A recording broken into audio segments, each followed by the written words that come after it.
diyeyim? Bana şiddet yapıyorsunuz. Ben nasıl diyeyim? Nasıl diyeyim? Nasıl bana bunu diye vuruyorsunuz ya? Aşağıda hemen aşağıda. Sağ sol sağ sol. Bana niye vuruyorsunuz ya? Bekleme yapmayın. Dağılın.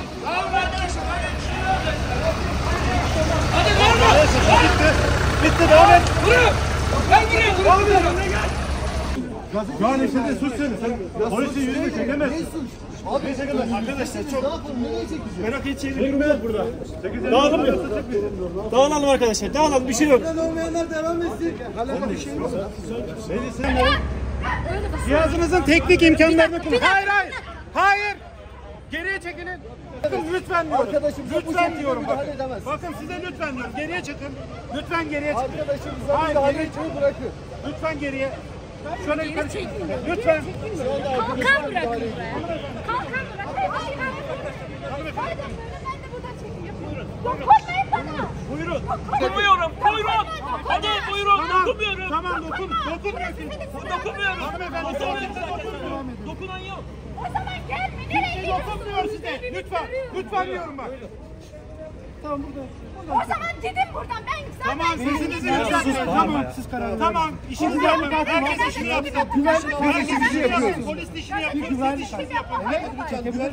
Ama güvenlik hattının dışına çekmek zorundasınız. Hayır izin vermiyorsunuz.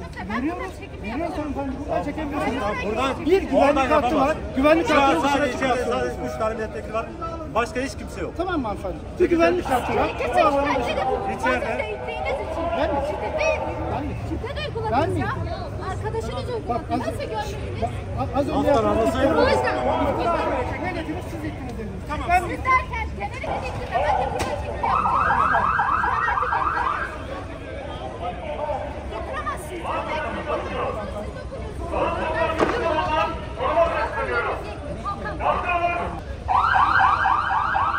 Buraya kadar. Sıkıntı yok. Buradan çekelim.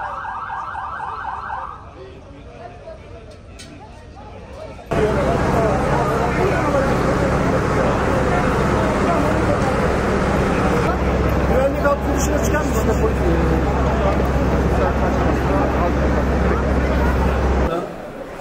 Şu sokakta yapalım, şurada yapalım. Bak uzatmanın bir anlamı yok. Birbirimizi bak gerçekten politika yapıyoruz. Yani alternatif sunuyor. Ama siz deseniz ki bize içeride açıklama yapıyoruz, içeride açıklama yapıyoruz. İçeride açıklama olmaz. Basın toplantısı. Siz daha iyi biliyorsunuz. Yani bunu tekrar konuşmanın bir anlamı yok. Bak kurumlarımızın önünde öneri yapıyoruz. Kurumlarımızın önünde yapıyoruz. Onun dışında bak Halil Bey, size bir şeydir. Yaptığımız her açıklamanın bildirimini yapıyoruz ki neden? Birbirimize karşı olan güvenimiz sarsılmasın. Biz bu ilde beraber yaşıyoruz. Ne karıştırma gibi bir şansımız var, ne öyle bir düşüncemize. Bakınız ben size bir şey, 3 gün önce bu defa farklı bir siyasi parti bütün Van'ın her tarafını arabayla dolaştı, korna çaldı, bilmem ne yaptı, trafiği tıkadı. Bak biz bunu da yapıyoruz. Benzer bir açıklamadır. Yani benzer bir açıklama niye bize yazsın?